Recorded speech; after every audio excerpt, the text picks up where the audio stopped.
All right. Welcome. Hope you're doing well today. Grab a coffee or tea. We're going to dive in here. Have you ever had it where you're trying to lose weight and you kind of get in a groove where you find something that is working, you're moving in a direction, and then you kind of hit a plateau? I've been working with people, trying to help people lose weight about a decade and a half now. And this is something I've seen more than once, a plateau.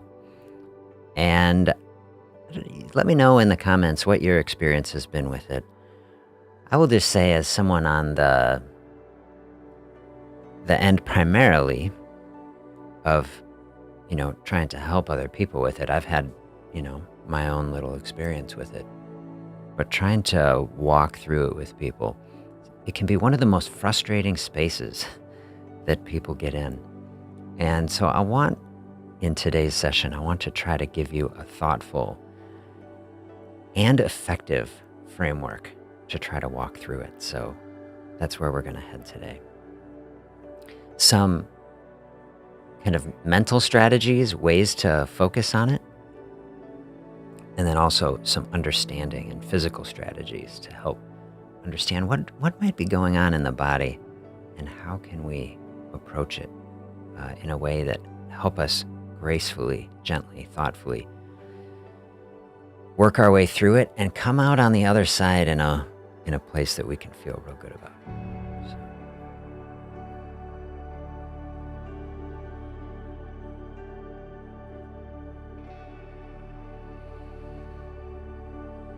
Big thought I was having this week as I was thinking through this topic, personally, is I'll be happy when.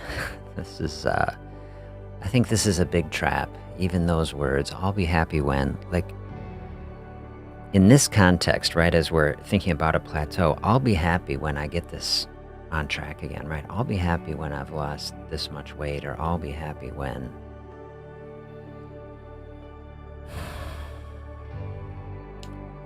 Happiness, I think, is a way of being. It's it's an attitude more than an experience.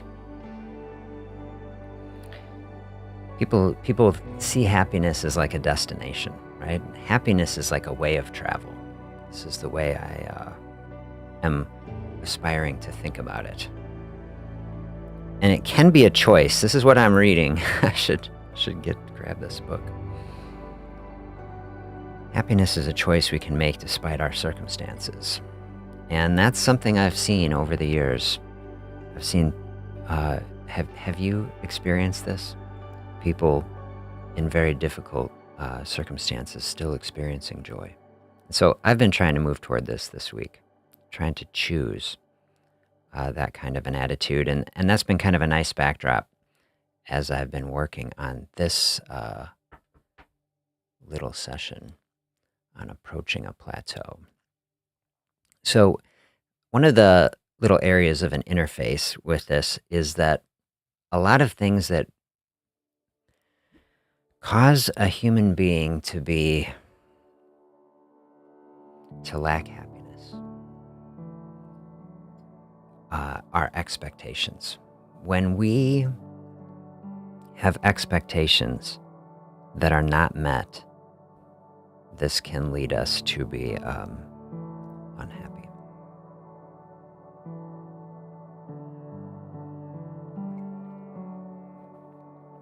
And I think one of the biggest expectations that we have in weight loss, or moving toward a health goal in general, we have an expectation that it is a straight line always. Like, we're going to find something that works, and we're just going to ride that, and it's going to be a straight line from A to B.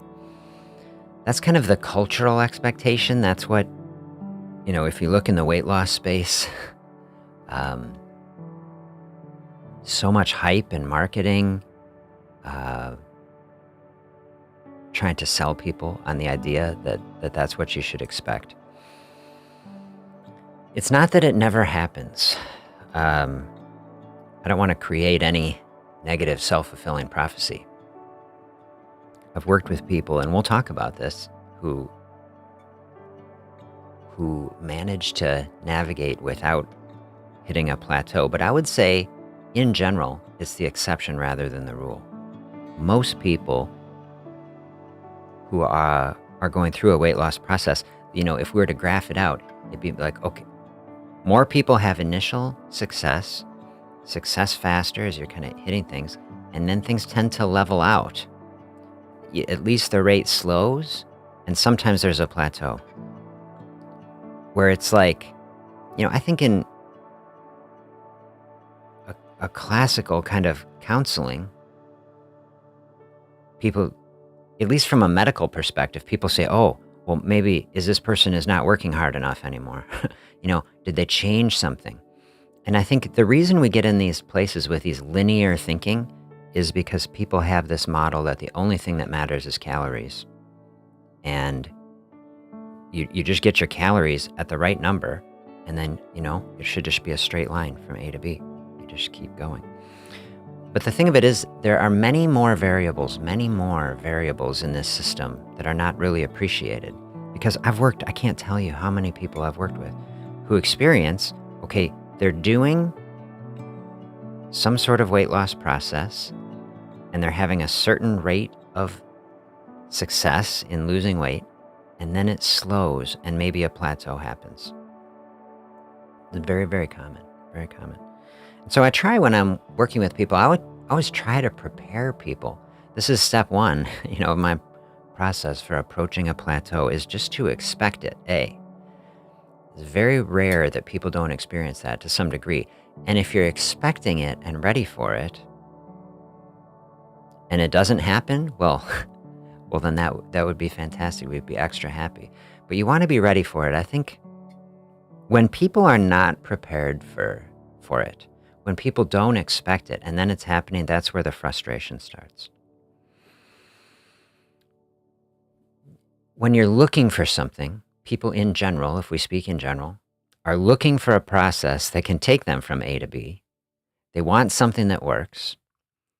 And if something stops working, well, the first thought, which is logical, is to say, oh, this doesn't work for me anymore. This is not the thing.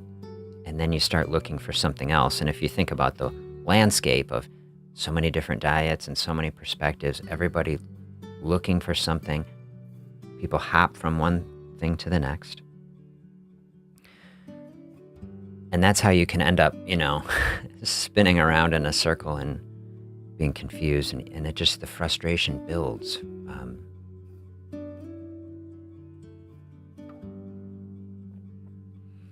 So people see a plateau. I think, tell me if you agree. You get in a space of a plateau and it can feel like a failure. We can really layer on a lot of, and we do this to ourselves in general. We layer on guilt and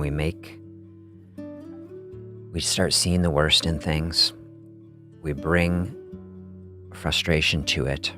Okay, so we want to unwind that. We want to see a plateau as a natural part of a process. And then we don't have to be surprised by it or upset by it. Realize, okay, let's finish graphing out our process, right? Most people, this is what I experience. Initial process, maybe some plateau, sometimes even, okay, going up. This is very terrifying for people, okay? Stick with a process. This is what we're going to outline in the next step. Stick with a process, and often, this is the classic graph, kind of ups and downs, but trending in the right direction. That's what we want. Rarely a straight line, but a flow. This is kind of what happens, that is trending in the direction that we want. So that's like kind of a baseline, expectation. This is why I try to help people think longer term. I generally like people to get in a 3-year mindset to say, hey, can we work this natural flow that happens? Take the easy wins. Sometimes we're having a dynamic with the body with weight loss. There are hormonal cycles and things, we can get into some of this that are happening in the body. Rarely in the body are things linear. Many times things happen in cycles. This is the natural way. The natural way of the world is cycles. And so we want to get in a weight loss cycle. And there are going to be periods in that cycle that are easier and feel more effective. And then there are going to be periods of time in that are slower, and a plateau can be a natural part of a cycle. So that's some more thoughts about expectations. We dial into some more on that. The step 2 part of it that I want to dive into is, okay, use fasting as a strategy. So if you're here on the channel with me, maybe you're already dialing in on that. Maybe you're new coming in. I spent a good few years counseling people on weight loss before I learned about fasting.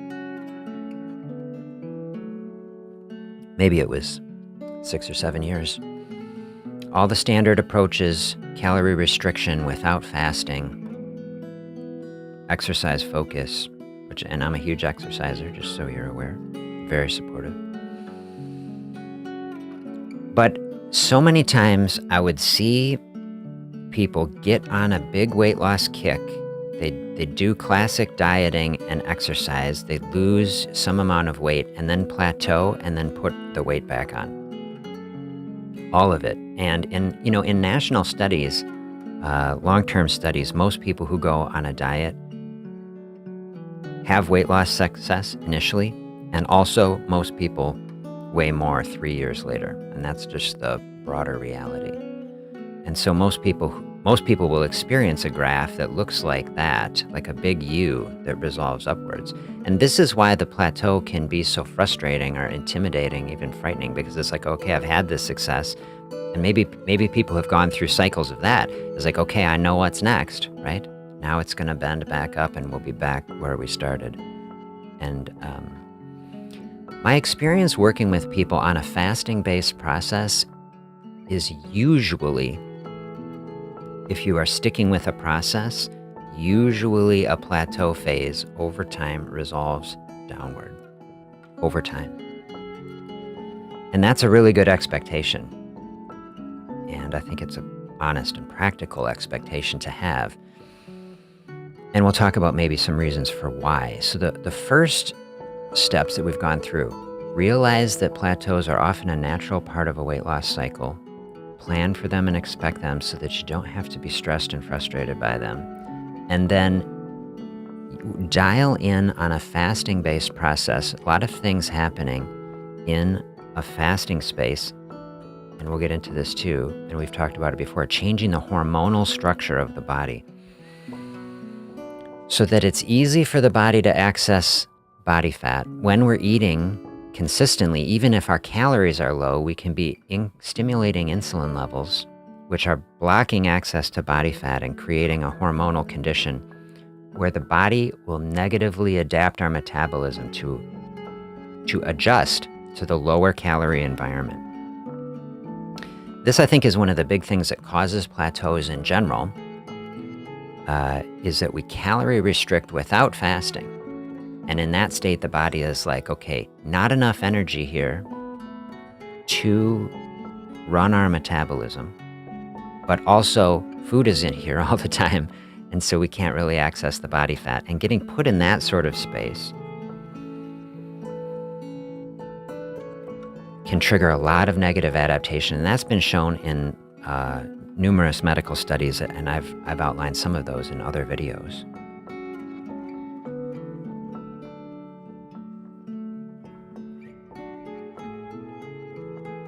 Aquarius is here. Good morning. Hello. Plateaus are hard because we want to see results.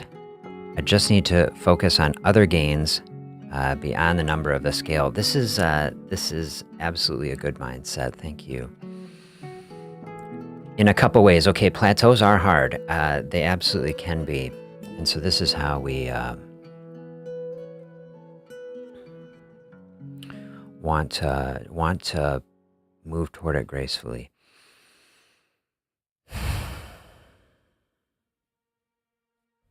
Can't see metabolic changes. Yeah, the number on the scale is the thing that is so tangible, right? And we want that to change, and especially when we're putting in a lot of effort. That is the frustration.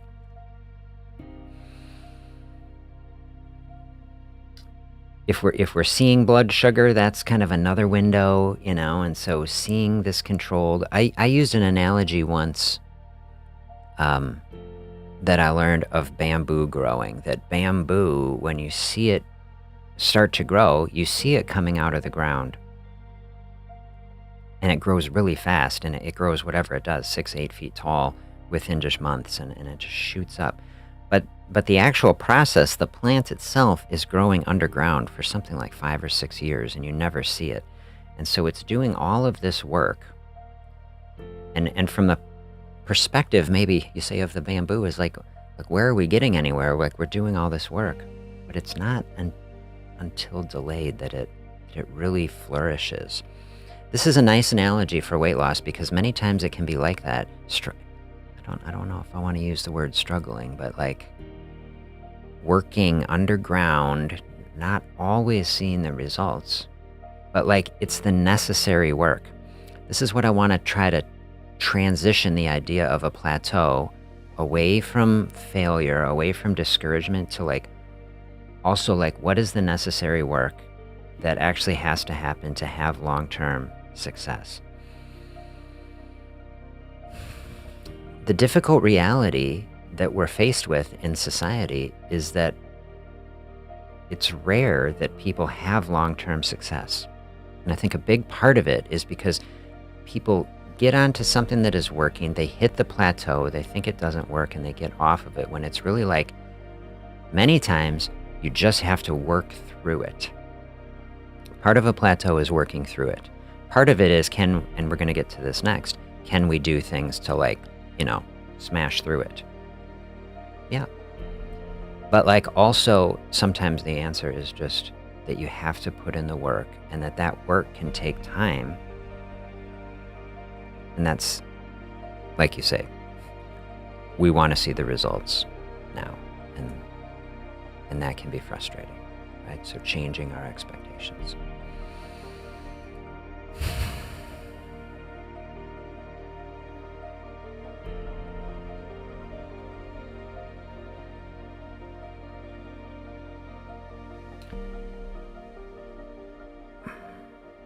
All right, I'm going to give a couple thoughts on some practices to help us dial in during a plateau phase, and then we're going to dial in. I'm going to show you a little image I've been working on what is happening kind of with some hormonal things in the body, some thinking that I've been doing over the last few weeks on it. I think you're in a plateau phase. You've had some amount of success. You've experienced some amount of results. Now you're in a space where it's like, okay, what's happened? I'm still doing the things. I'm not seeing the results that I want. So I think to start out in that space, just do a little check-in to start with yourself. Like how are things really going? Are we doing all of the basic things that are supportive to the process? Meaning, are we dialing in on healthy food choices? Like there's something where it's like you start out a process, and it's some of the time it's easier to dial in at the start, right? Okay, these are the things I do, but the longer we go through a process, the easier it is to kind of revert back into old habits and other things kind of slipping in that maybe aren't so healthy, and we kind of slip back into old patterns. And so one of the things in a check-in is to say, like, are we really honestly eating the healthiest food, or could we actually improve the diet? Like, That's very important. Are we getting all the processed foods out? Can we minimize alcohol and sugary beverages? Are there things that are creeping in that we could optimize? Make sure we're checking that off. And if there are, that would definitely be an area to focus on.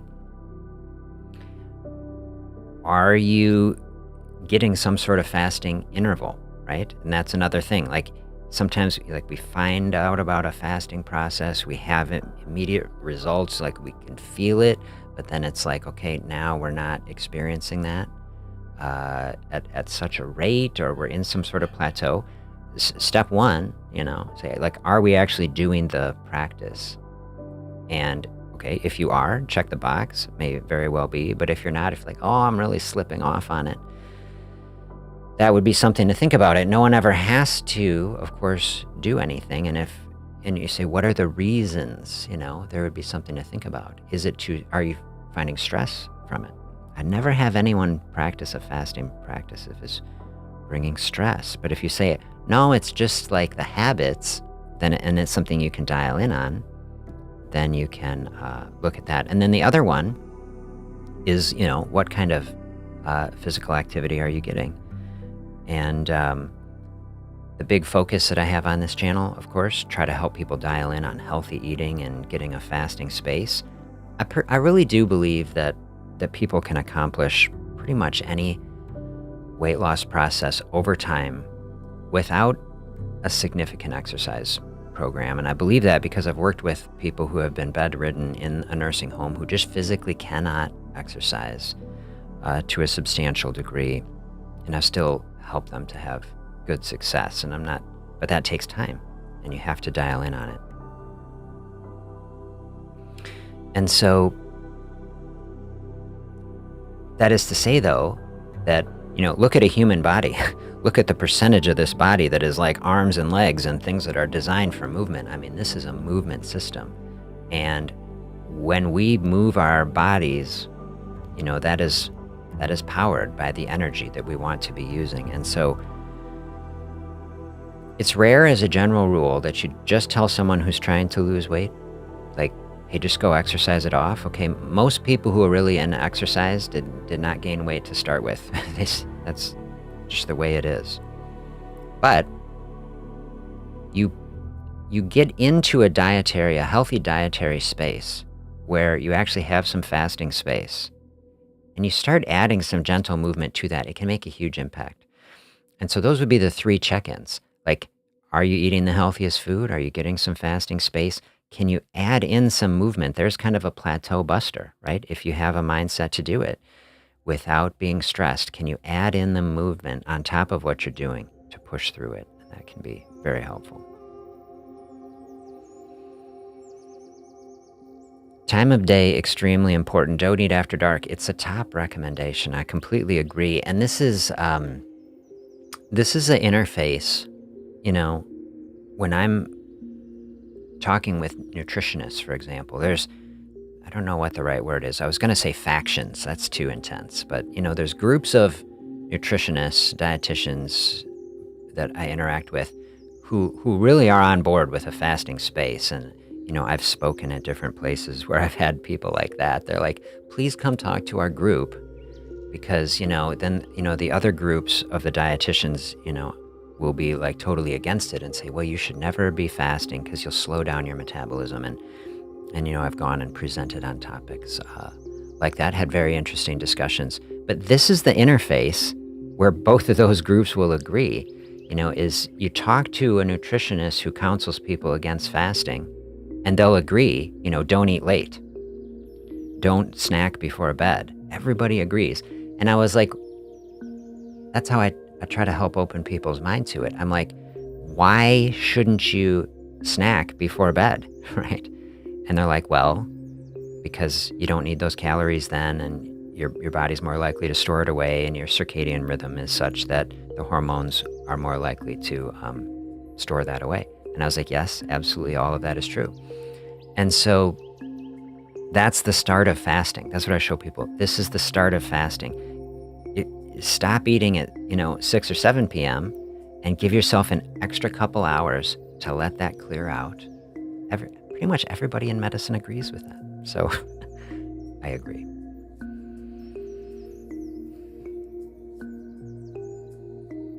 From a fasting perspective, if you look at just the time-restricted eating part of it, where do you put your window? Most of the time, people want to put that window in the morning. Most people least hungry in the morning, and then have a lunch dinner. Lots of studies have shown that actually the earlier window is more powerful.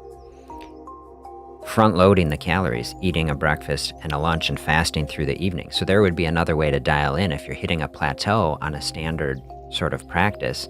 Shifting calories earlier and opening up more space in the evening, there's another kind of plateau buster, because with the physiology of the body, you get a more intense effect as you're opening up more of that food-free space in the evening. So as we're thinking about exactly what the fasting practice is, the timing effects of it can make definitely a big difference.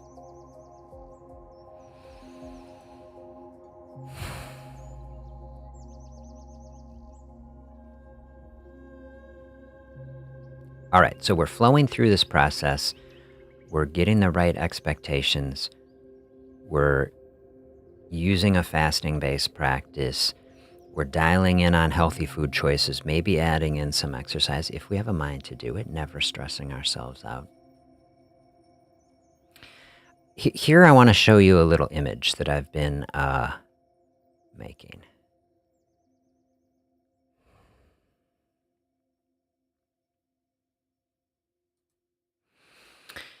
So this I didn't take from any study. This I've just been typing out over the day, so it's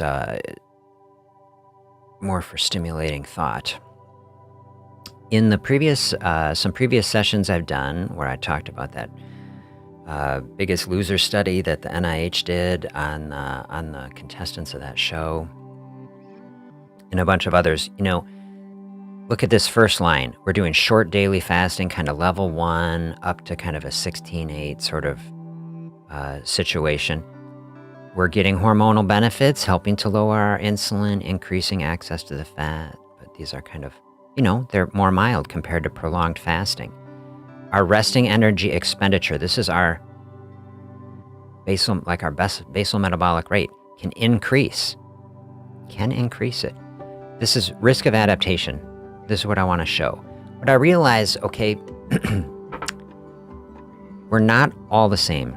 This is should go without saying, but so many times, in medicine, especially nutrition counseling, we're just a person, right? So we're all the same, but no, certain principles are the same. I guess that would be the way to say it, but also we respond differently. We also are each unique, and so we can respond to different environments in somewhat different ways.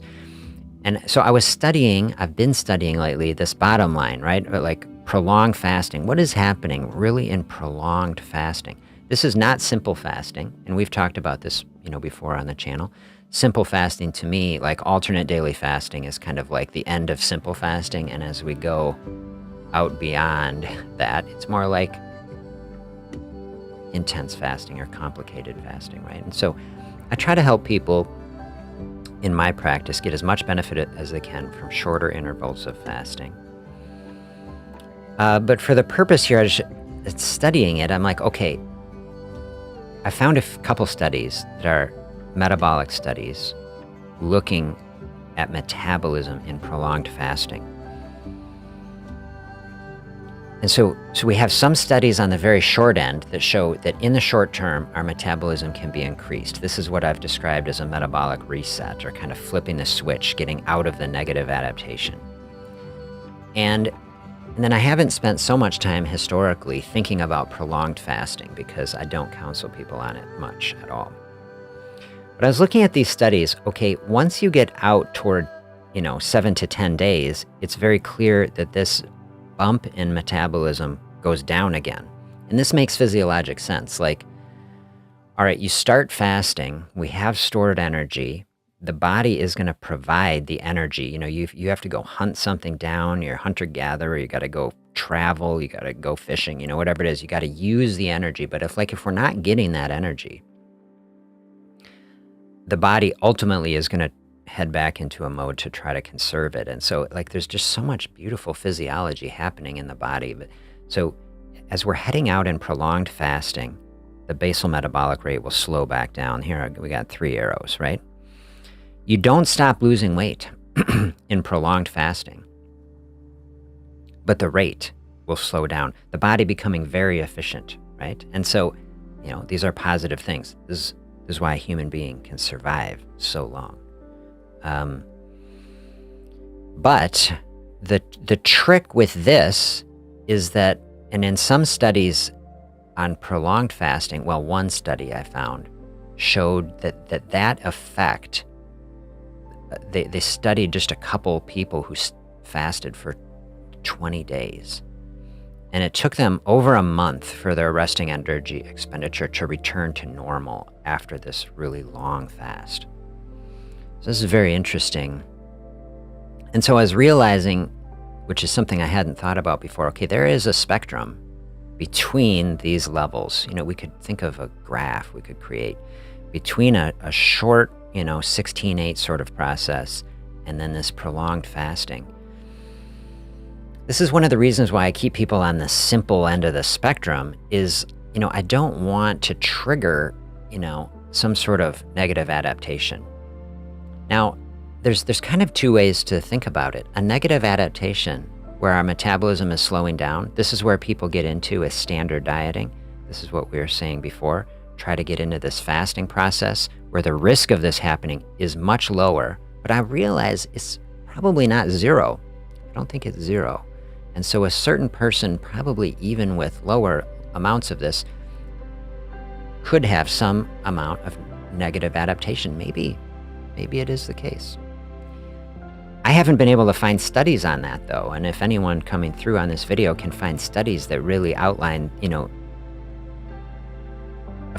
fasting effects at different intensities of fasting for different amounts of time, these would be some fascinating metabolic studies to run to really tease out how to use this. But it's very clear to me that the ends are true, that the metabolism is improved in the short term through fasting, and that extreme amounts of fasting can get us back into a space where it is lower again. And so this is where I think the nuance comes in for people with a plateau. Is for certain people, here's experiences I've had, especially eating 1 meal a day. As we head in this middle zone, I've had people, 16-8, 2 meals a day, I've had people just get onto that and slowly, steadily lose weight without a plateau over years, over many years, 3, 4, 5 years, just slowly weight drifts down and then, plateau at a normal place. So, a plateau, if you think about it, is kind of like the goal. We just want the plateau to be at the perfect place and then to stay there. I guess the frustration is we're having a plateau that isn't quite at the perfect place. So it can be true for 2 meals a day. It certainly is true for 1 meal a day. I have quite a lot of people who have had slow, steady weight loss with 1 meal a day without really frustrating plateau, and then but plateau at a normal place. So that is certainly possible, but I've definitely had people who don't experience that. And this is where we get into the nuance with it. Whereas here someone is in, this zone in the middle, whereas they get onto a fasting process, they're eating low carbs, they minimize the processed food, make sure you're doing all these things. They're having some success for some amount of time, but then a plateau is still happening. And then you say, then that's frustrating again. It's like, you say, Dr. Z, I'm doing the fasting part, I've limited the processed foods. Why isn't this working? Well, one thing that I've been thinking about here, okay, is there a spectrum, between these two, and are you hitting this line where some amount of adaptation has taken place metabolically, where previously your resting energy expenditure was somewhat higher, and now it is adapted to some degree as the body is seeking to maintain homeostasis. This is a speculation on my part that I'm theorizing about, and like I said, I haven't seen a study on that in particular, but it does make sense. And so here are two ways, given this sort of framework. Let me know if you have questions about that. This is kind of just something I'm still thinking about. The two sort of frameworks that I can see as reasonable ways to approach that, one is just to realize that that physiology exists, that it could be the case, and it isn't necessarily a problem. Like, it is okay. And then I think that is what might be happening as I think about it with people that I've worked with, where they get into a process. Some people having a more linear process, many people more, it kind of comes in waves.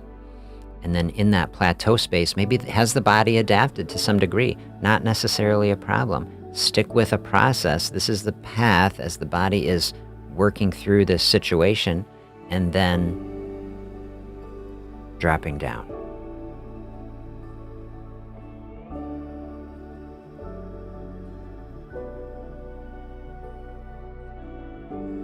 I will take a look at these. Dr. Fung, I've certainly watched a lot of his stuff. I will take a look at these other things. Thank you for the suggestion, and we'll see if we come to an interesting place from that. So that physiology, if you think about it, not necessarily a problem, does not mean that the process is not working, and then you can work through it over time. The other way to go about it, and I've seen some people talk about this, and I haven't seen research on it, but it is something that I think people can just try. And I have had people do it with success, which is just to cycle some amount of fasting in and out. And sometimes I've had people think of this seasonally. Some people find it easier to stick with a fasting process in different seasons than others, or to lean into it in a harder degree. And I think as we think about this cyclicality in the body, and the fact that the system is dynamic, and that it can kind of move through processes, and that actually it's the exception to find something that is linear, and we should be perhaps thankful about it when it is happening.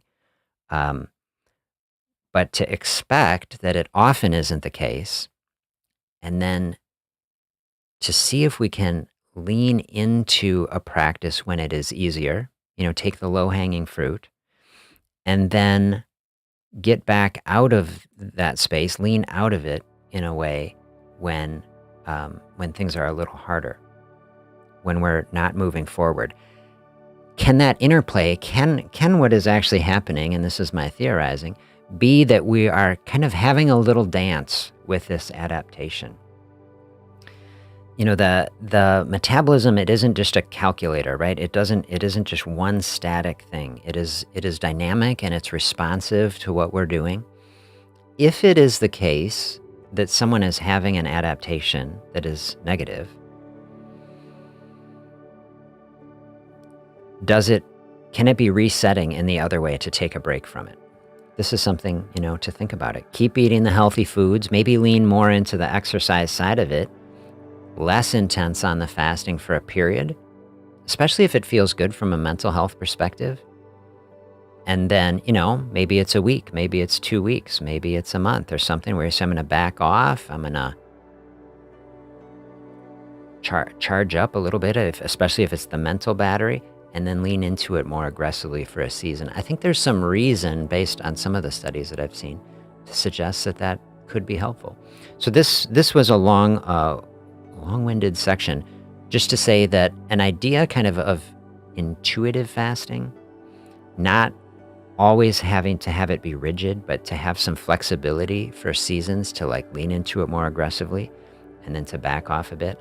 I think not only can that be good for our mental health, but it might really physiologically impact our metabolism in a way that helps us to walk this line where we're keeping the metabolism on the higher end. We're staying out of this zone, if possible, where we're leading to this effect.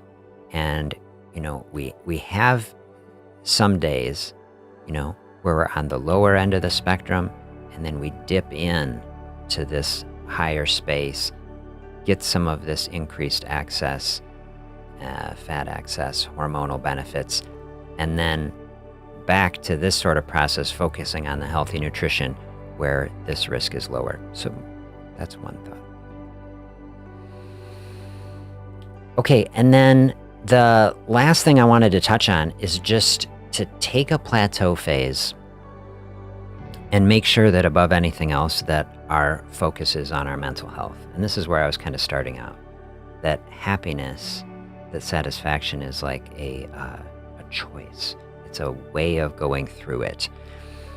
And that might be something that a plateau, frustrating, as it can be, is like trying to teach, or at least that we can use it to learn that lesson.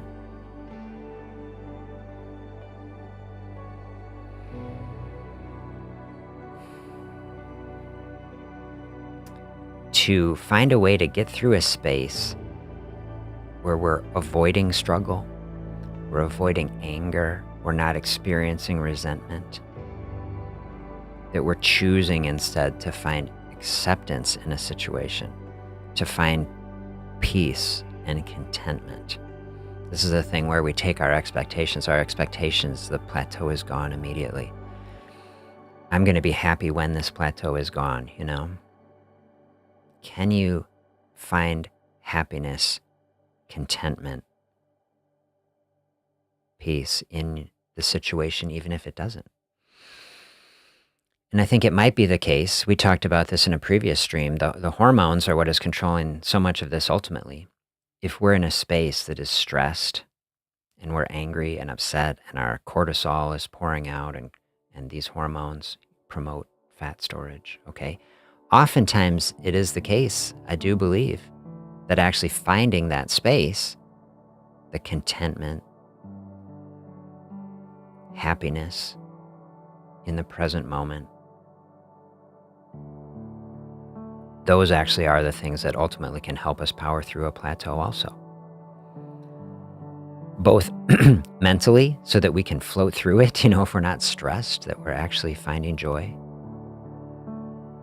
Even if it didn't physiologically change anything, if it helped us to navigate that space gracefully, peacefully, without struggling, that's the kind of mental space we want.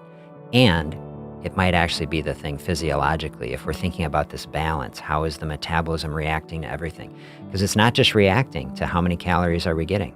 It's everything it's so dynamic, right? How many calories are getting? How many carbs? What is the insulin level? How much fasting space? How much exercise? Well, how much cortisol, right? How much stress? That's another factor that is determining this. So we want to find the mental space where we're able to move forward without struggling and finding that peace and contentment.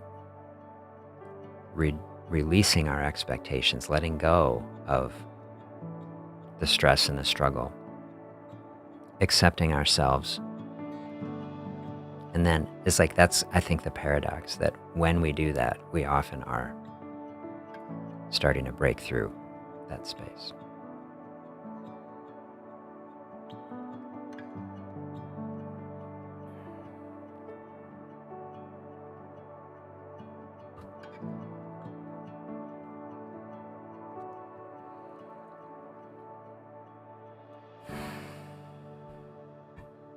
Don't be rigid. I guess maybe I could summarize a lot of the thinking of this session. Don't be rigid. Accept some cyclicality and flow to it. Plateau can be part of a process, and just recognizing that hopefully can take down some stress.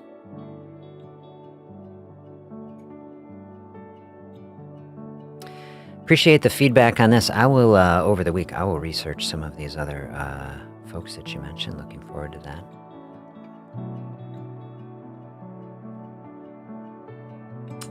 do some more thinking on this topic also, especially like how do you exactly navigate that line? There's the line between like, okay, is a process working and wanting to have continued, weekly progress. Like that's kind of one side of it. And also recognizing we don't want to force anything beyond our toleration point. Oh, that's another point I was going to make.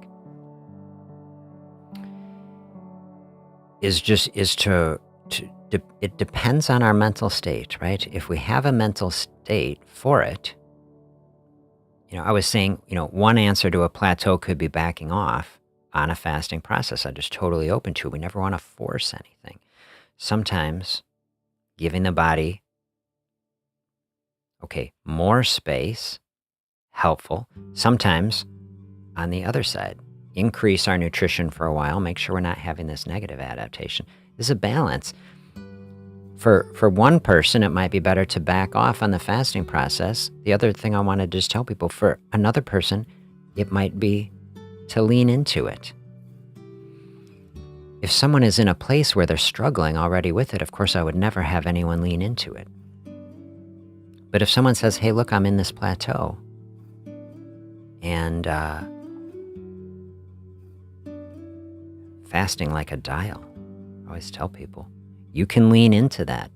Someone eating twice a day, and they're hitting a plateau. I was like, look, it's personally perfectly valid to do one meal a day. Sometimes that'll break through a plateau. Someone who is doing OMAD, who's eating one meal a day, I tell you, look, we got people on this channel. Come in here, and M. Palmer coming in, does alternate daily fasting like all the time. And has had good results with that. And there's a lot of people do that. A lot of studies on alternate daily fasting. So you eat one meal one day and have a whole fasting day. I've definitely seen that bust through plateaus. People do a multi-day fasting. Fast for 3 days. Holy cow. You can definitely break a plateau that way.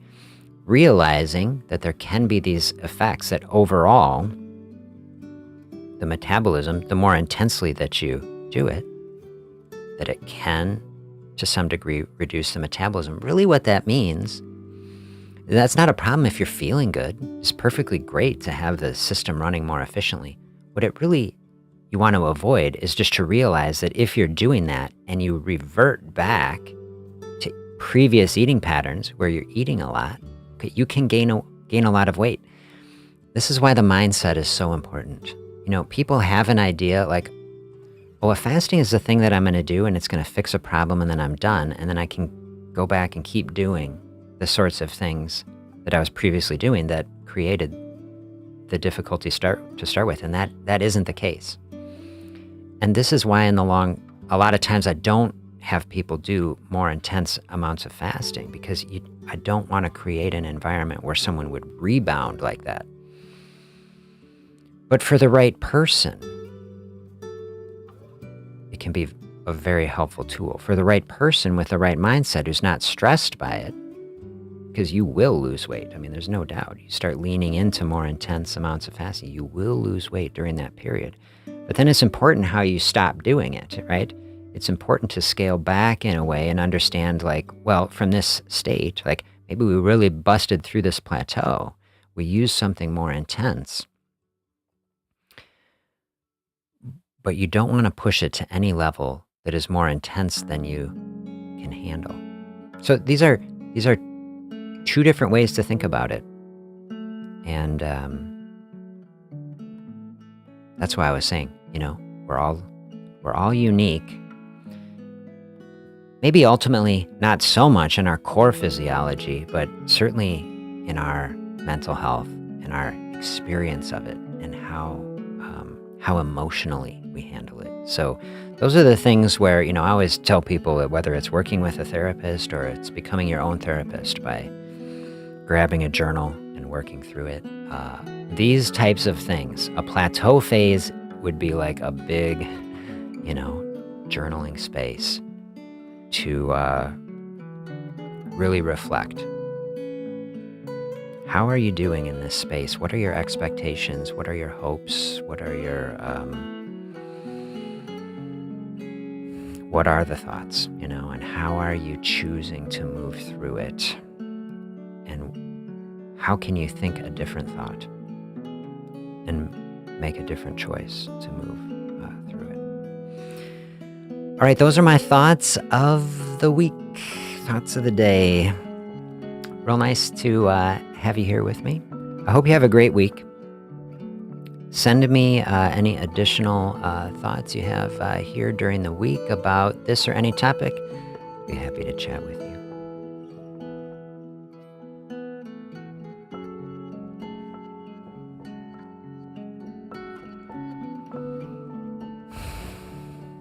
Happy to chat about it.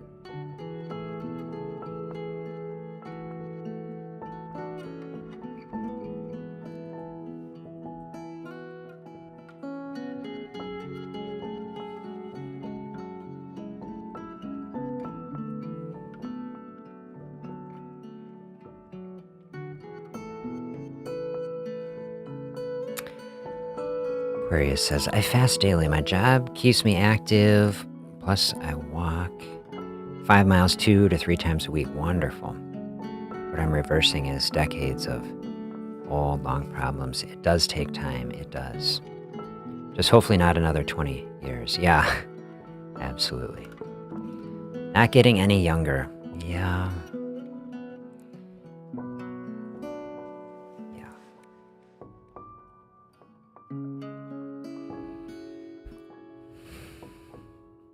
Appreciate that, yeah. This sounds like the right mindset. Being active is to a level that brings joy and mental health into life. Dialing in on a fasting practice, staying active, beautiful. All right, I wish you all the very best. I will, I think next week I'm going to be on a little vacation. I don't know if I'm going to be able to do a live session. I've had the thought, I did it once when I ran the marathon back in the fall. I did like a pre-recorded thing.